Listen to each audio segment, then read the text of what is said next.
Hey guys, it's Will from AFOL Anonymous. Welcome back to another review. This is the Adventurers set, the Scorpion's Palace, which is set 7418 from the Orient Expedition line. It comes with 341 pieces, 5 minifigures, and it retailed for £40 or $50. It usually goes for about £80, £85 used on eBay in pretty good condition.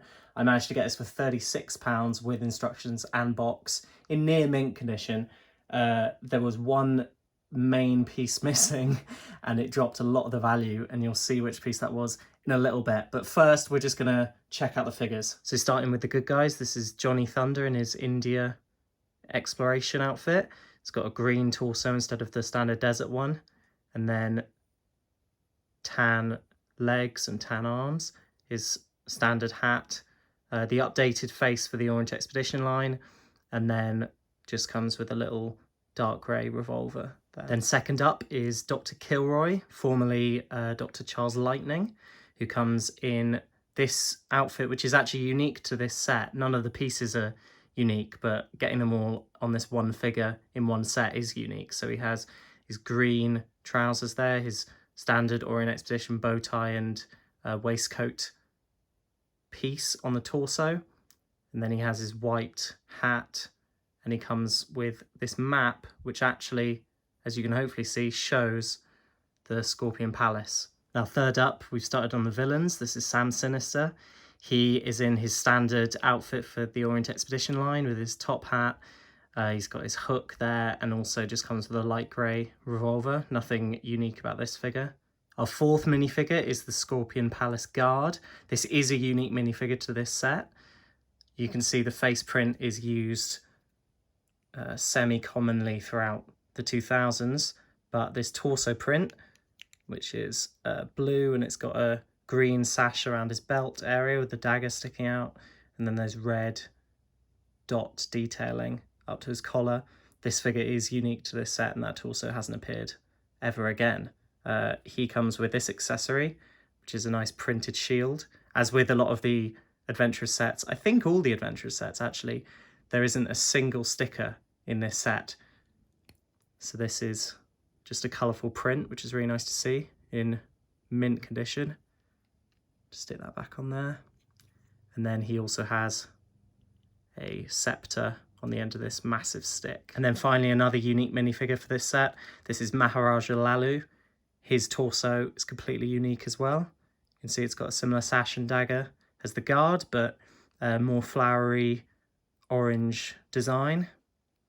This is his head print, and he has a white turban piece which just fits on there. He comes with the same shield that the guard had, also a print, and then just a regular scepter there. Now before we move into the main build of this set, we need to take a look at this vehicle, or animal rather, the elephant. This is the main reason why this set is so expensive, because this elephant only appears in this set in this colour. There are two Orient Expedition sets which have elephants. One is this one with a light grey elephant, and then one is the Elephant Caravan, the dark grey elephant, and then they were never made again. They were just made in 2003 and never again. Recently, LEGO's come out with some new elephant designs. It's just a single piece, but compared to that one, this has a ton of articulation. So the legs move on a joint. I'll just take them off like I show you. It's one of those old dinosaur piece joints. So they move forward and back, same as these ones here. The head can move up and down, just like that. Bits are falling off everywhere.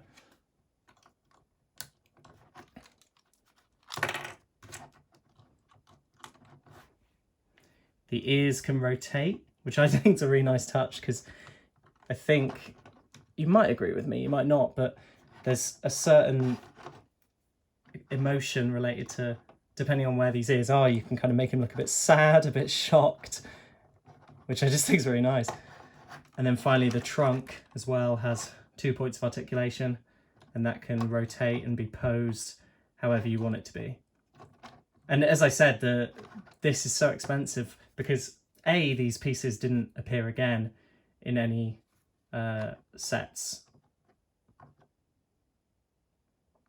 And again, this is such a rare, and again, this is so expensive because these pieces essentially got discontinued after this ran as sets.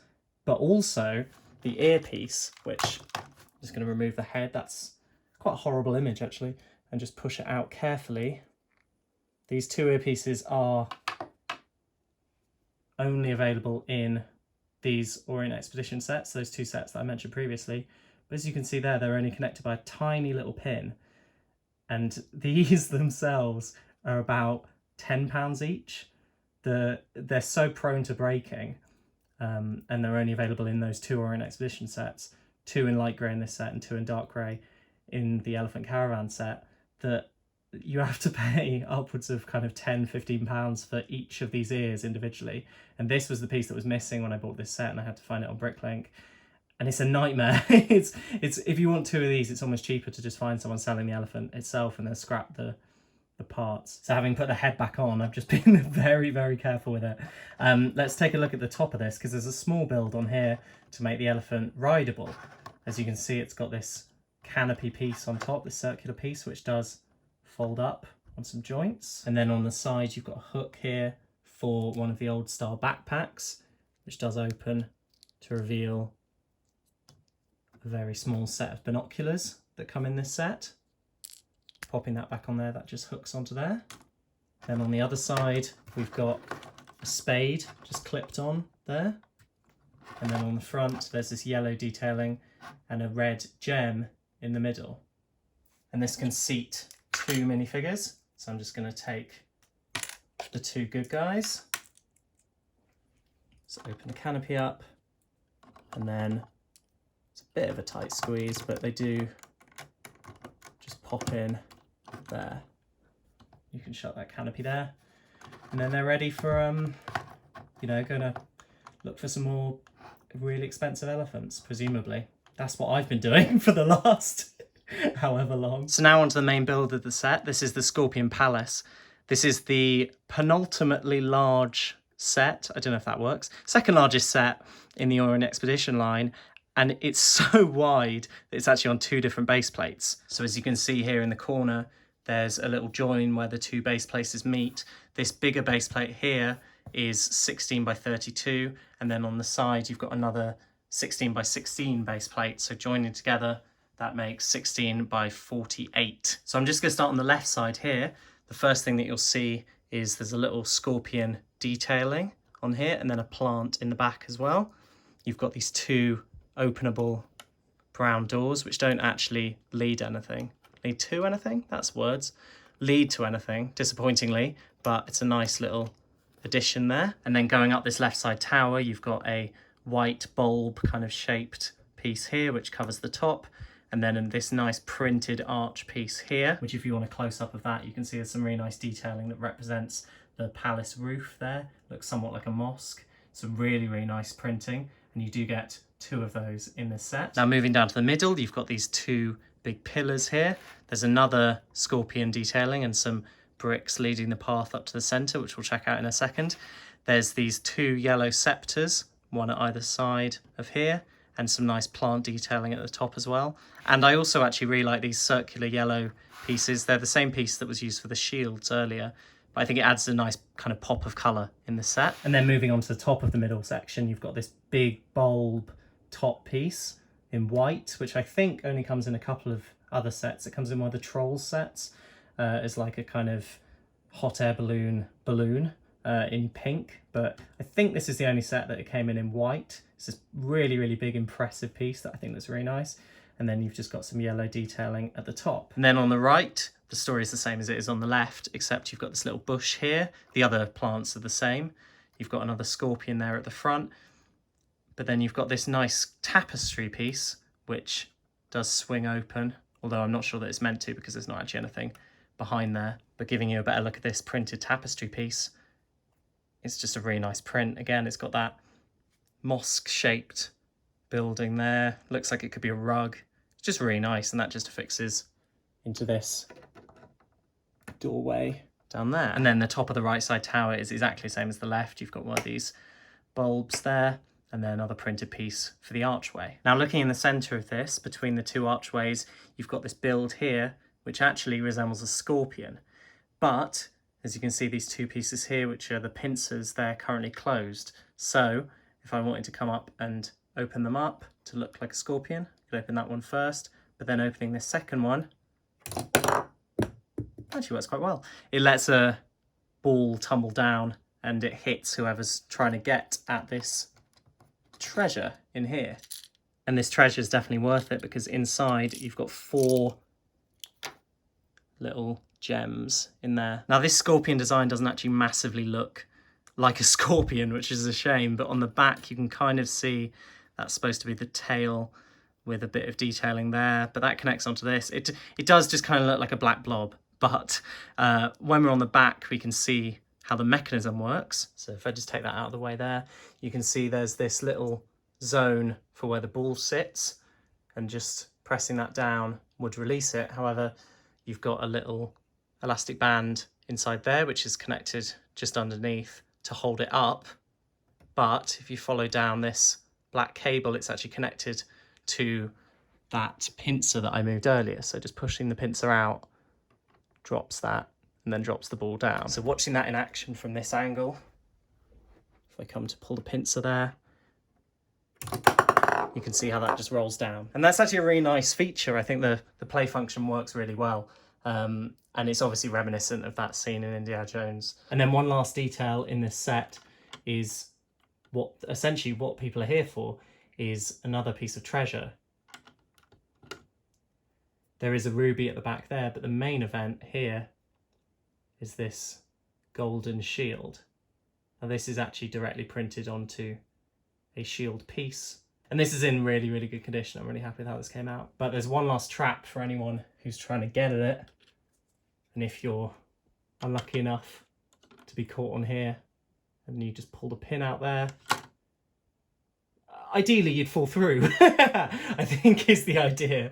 It doesn't work amazingly well because it's such a crowded space with this shield in here as well, but I'll show you without a person. If you just pull out this peg, that just falls down and you fall through. So we're just going to finish up by looking at the box.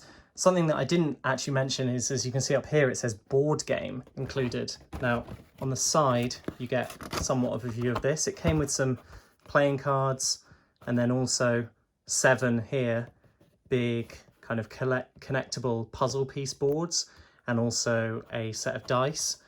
And as you can see, you can kind of make a game out of this. I do have these somewhere, I don't know where, but if you put all the sets together, you can make this massive kind of board game and play it. I'm not sure how it works, but if you want me to check that out, leave a like and I'll get to it. Now there are also these 2 alternate builds. There's this, which I really like this one actually. It solves some of the problems that I've got with this set where it's a bit too long and there's not much going on the outside. This one, it kind of condenses it quite a lot. It definitely uses less pieces, but I think it looks really nice. This one looks a bit like an amusement park ride, I think. But I really do want to see if that works. See what's, keeping the boulder up, which I assume is nothing. And it's also got just a ruby just on top. So yeah, if you want me to check out those 2 builds, let me know, because I do actually want to give them a build. And then we've also got the instruction booklet here, as with these Orient Expedition sets, and a lot of the Adventurers sets actually. They come with a kind of comic thing at the start, which has a surprisingly large amount of panels to it, which I think is really nice. And then on the back, you've got another shot of the alternate builds, which I do want to, you know what, even if you don't want me to do it, I'll do it anyway. You'll just have to live with it. And then you've got all of the instructions to play the game. There's genuinely, like, I don't know, a 1/5 of the booklet is how to play this stupid game. But if you do want me to have a look at that, because I've never tried to play it, play along with me. I'll do a live stream. I won't do that. That'd be ridiculous. So just some final thoughts. I think this set has a lot of character and it's got some really nice colours, especially how the yellow, the white, the kind of orangey brown and the dark blue gel together is really, really nice and very indicative of the Indian setting. I think the scorpion doesn't really look like a scorpion, which is a shame, and it's also kind of in quite a dark area of the palace, which isn't great. Or maybe that's just my camera setup. The accessories and the figures are all great. The elephant I've gushed over. I love it. I think it's very, very reminiscent of 2000s, early 2000s Lego. It really encapsulates the kind of stuff they wanted to make, which is functional over kind of incredibly stylish. I think it looks great.